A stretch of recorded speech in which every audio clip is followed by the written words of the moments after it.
Okay, man, let's check this weather. See what I'm gonna be driving into on my way back to Kansas City. Here, I'm at the Blue Dot. Jesus, man, look at that big, massive layer of green and orange. Orange and red obviously is more severe. Look like I'm gonna be driving right into it. It started raining last night quite a bit. Let up right now, but ain't no way to it but to do it. Gotta go get it done. Gotta go get it done and keep pushing. Reduce my speed and turn on the windshield wipers. What else can you do? You know what I mean? If it get too bad, pull off the highway and wait till it passes. Because that's all they do. This stuff just comes through here. It goes crazy. It passes over. And later on in the afternoon or tomorrow, it'll be back 80, 90 degrees. The craziest weather in the world. You see, I got my vest on. It's a little bit chilly out here. 67 degrees. Now, it is springtime. And I'm sure these parts of the country see dramatic changes when the seasons change, but it is what it is, man. You know, I'd much rather deal with the rain and the cooler weather than that hot sun, sitting here having to idle black dog and keep the air blowing, which makes me go back to knowing that I have to really get my bread together and get up there to the Chicagoland area so I can get over there to Green APU and get that APU put on here, because then when the snow and the cold come, then you're gonna be sitting there having to idle to run the heater. So it's like, man, pick your poison. Either way it go. If it's hot, you got to run the motor. If it's too cold, you got to run it. Just for climate control back there. Oh, man, it is what it is.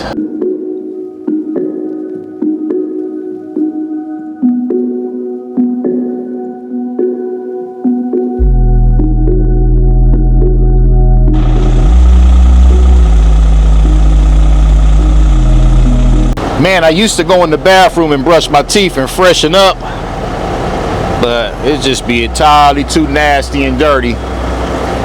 Cats in there washing their feet in the sink, farting. It's much cleaner out here in the yard. As far as I'm concerned, don't judge me, man. Just make sure you brush your teeth this morning. I need some water. You know what I mean?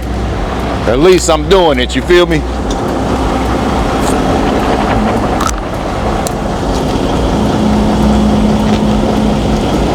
Y'all really just gonna watch me brush my teeth and freshen up. It's all good.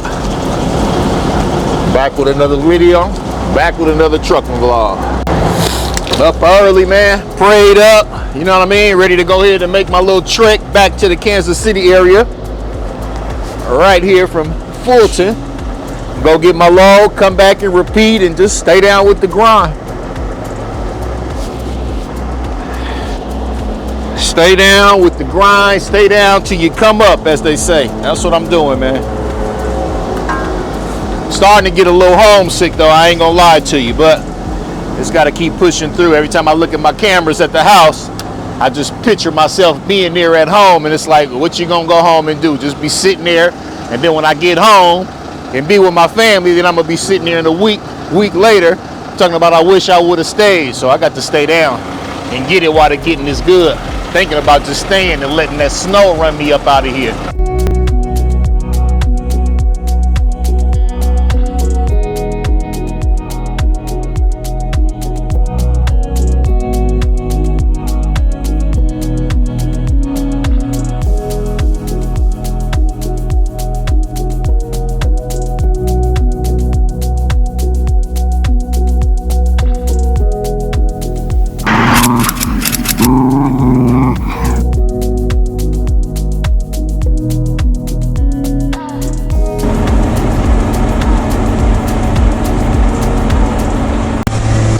Good def out the Bezox.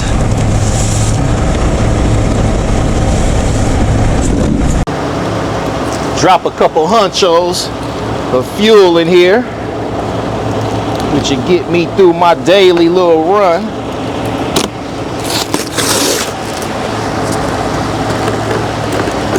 Oh man, Walmart's finest, Super Tech.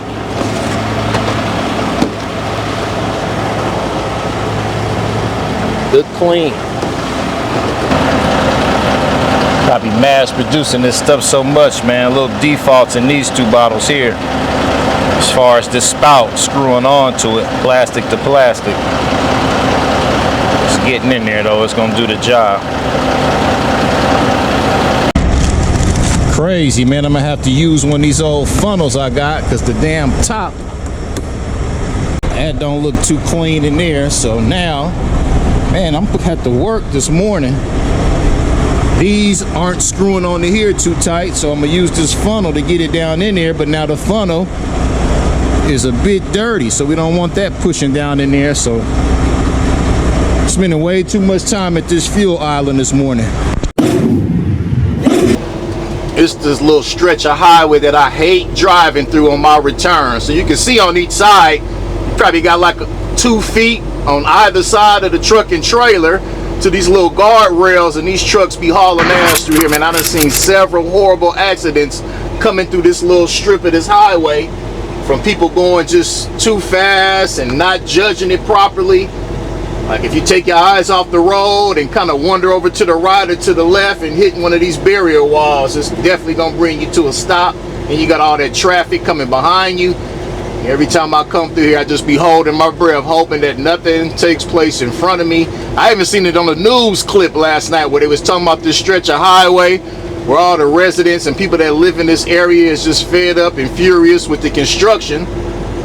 You see them guys over there getting down. They are working feverishly, I'm sure, to bring this job to an end, especially when you see them out here working in the rain.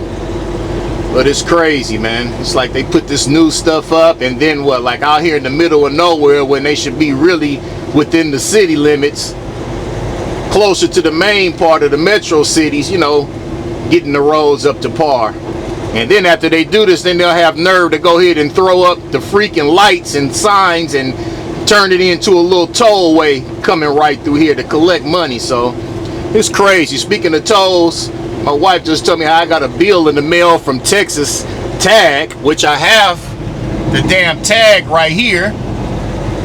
I was ignoring emails from them talking about replenishing my account, but long story short, a $250 damn toll payment, man. It's crazy. So I went on there this morning and paid it. You know, I don't need anything like that attached to my registration with the state of Texas trying to collect their money, and then it doubles and triples by you ignoring it and not paying it.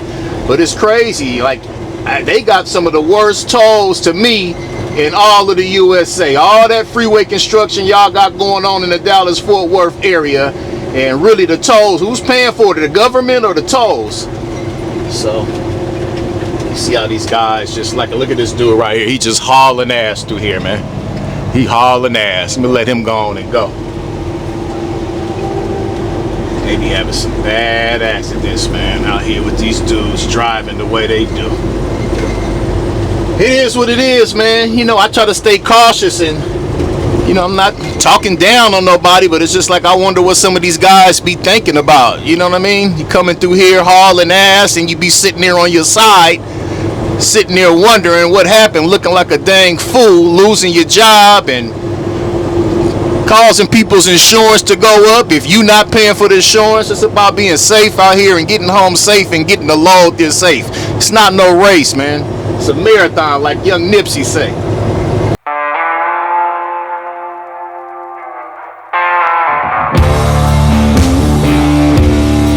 Uncle Cummins here, y'all checking in with my folks before the vlog checks out. I hear Provider in there whining about this little bit of wind and rain we stepping through, but as for me, I just simply love it. This cool wind blowing across my red skin, keeping me and all these horses cool, murdering the highway with everything inside me doing what it was built to do. Truck life.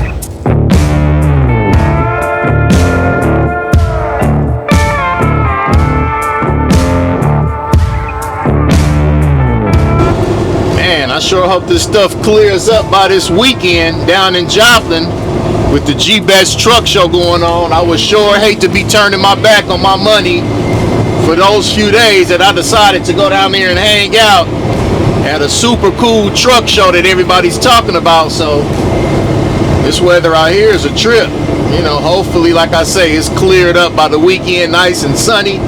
Everybody can hang out and have a good time and network and move around, because I would surely hate to be stuck down in Joplin, sitting inside of a truck, watching the rain hit the windshield, looking at Netflix, wondering what everybody else is doing. You know, they talking about over 800 to 1,000 truck drivers is supposed to be down here. A lot of people I keep up with on YouTube, they've been talking about it. A lot of people are going to be here. Let's just hope that this weather permits the festivities of the G-Bats truck show to proceed, man.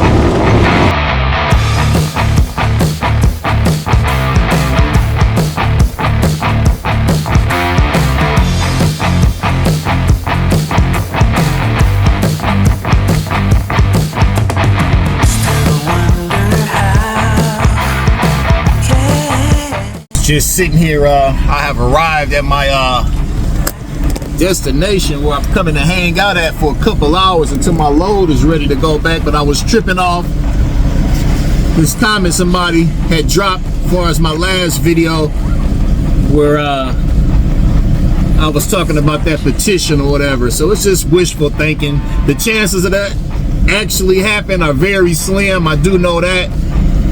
And like he was saying, you deserve it, because it really seems like you work very hard. And I do, man. I'm tired of feeling like I'm just spinning my wheels driving this truck.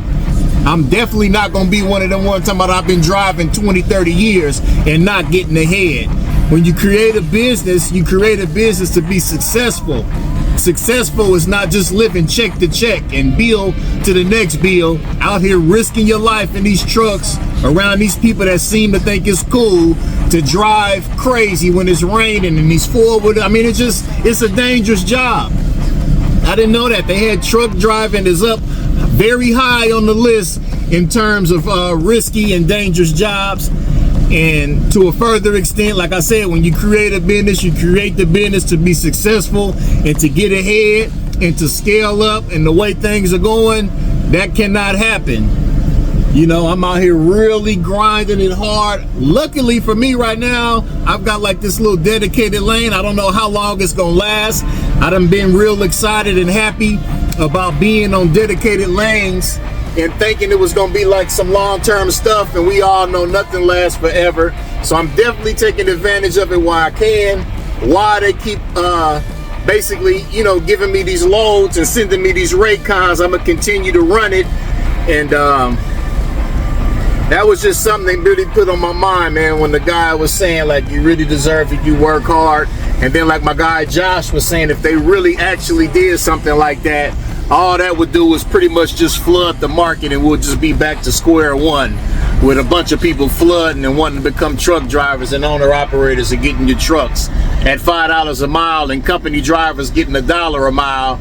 It would be just a crazy influx of drivers coming back to the industry. So I don't know, you know, I don't know how things are gonna go, but I know, speaking for me, myself, creating a business, you want to be successful. I've created other businesses that did not work out. You shoot your shot, you know, you give it a few years, things go your way, great. If they don't go your way, you throw in the towel and you move on to something else, man. You're not out here just driving a truck for a good hobby. You want to drive a truck and create a business and become an owner operator and have your own authority to get ahead, to turn one truck into 2 trucks and get a good second driver. And hopefully between those 2 trucks, you can eventually get 3 trucks. At least that's my goals. I'm always aiming high and setting the bar high.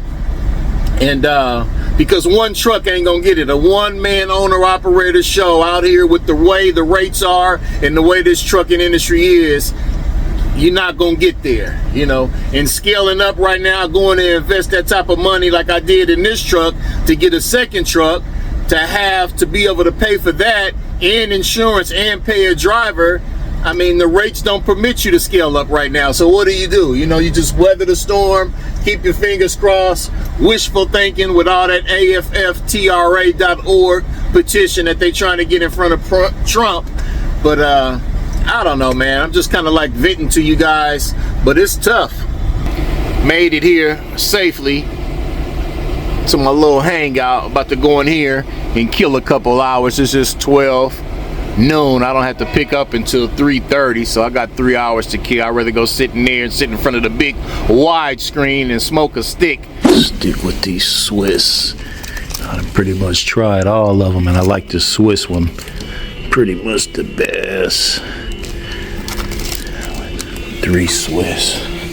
Another thing I've actually been considering as far as trying to scale my little operation I got going on, I've been doing a lot of research. I really have been ready to pull the trigger and get into that open deck trailer as far as the step deck. In comparison to a regular flatbed and a step deck, I have made it up in my mind to go step deck. That way I have the advantage of being able to get taller loads, or, you know, the lower portion of the trailer being lower to the ground, to be able to get vehicles up on it and certain equipment that you can haul, whatever the limits that those trailers weigh. Doing a lot of research as far as different brands and makers of the trailer. So I kind of narrowed it down to those Prestige trailers by Renown. They seem to be pretty solid. They're very nice. I like all the options and the specs that you can get on the trailer. But when it comes to the only thing that got me kind of like scratching my neck is spending $70,000 on the trailer just to be able to get an extra 50-60 cents more per mile than what I'm getting right now. So it's something to think about. You know, I like to work every day. I'm 6 days a week right now. The only reason I'm not working 7 days a week and running off recap hours, which I do have plenty of hours, I'm not really driving many miles every day. I think through the 6 days, I'm doing about 1,800 miles. 1,800 miles as of right now at 6 days a week. And that 7th day I'm not working, that's because the warehouse out there where I deliver to, they don't accept any freight on Saturdays. So that's why I normally just be sitting around here twiddling my thumbs, doing nothing. But as far as that open deck trailer, I'm just saying all that to say, like, if I get this trailer, is the work that plentiful? Am I gonna be strapping and tying and chaining equipment down or vehicles or something like that every day? I like to stay busy, you know. So I don't, you know, I'm pretty sure when it comes to freight, it's much more general freight out there than it is stuff being moved on open deck. You can clearly see that when you out on the highways. You see way more dry vans and reefers than you do open deck trailers moving stuff around. It's be good to just have, but like I say, the trailer that I want's upwards of $70,000, and I'm not going to get no used open deck trailer, nothing too old, you know. Definitely want something at least from 2023 to 24, 25, brand new, you know, so I don't have to worry about how the person was upkeeping it and taking care of the trailer. But I have been considering it, and it's cold. I don't have no mentor. I don't have nobody like teaching me the ropes of everything. Everything that I've been learning about them is just by asking questions to my man Josh.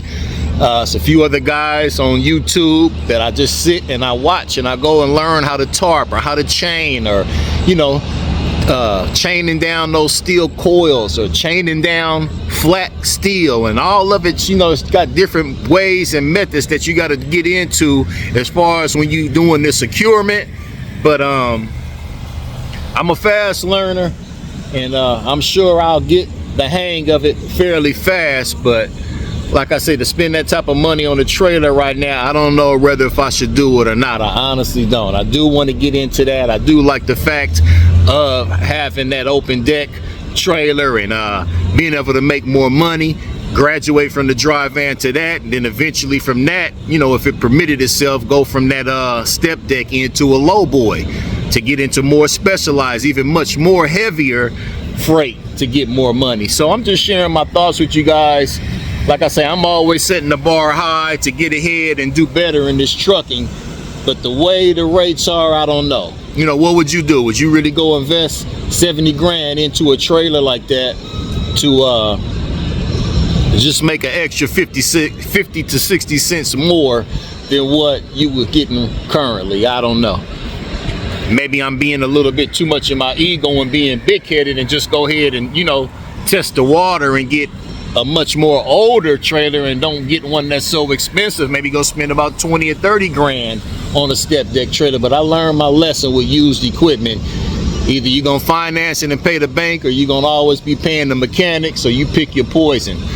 You know, I'd rather go get a brand new trailer and pay the bank, you know what I mean, and know that I'm gonna be out there running and doing good and being safe, and I'm the first owner. Any maintenance issues that come up, it's gonna be getting prevented by the way I take care of the upkeep of the trailer, you know. So I don't know, man. I'm here cooling out.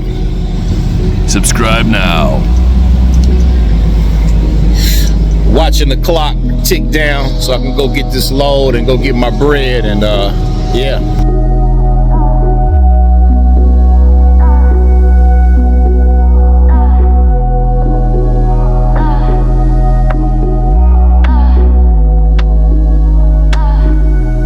All right, guys, I'm gonna go ahead and bring this one to an end here at the shipper.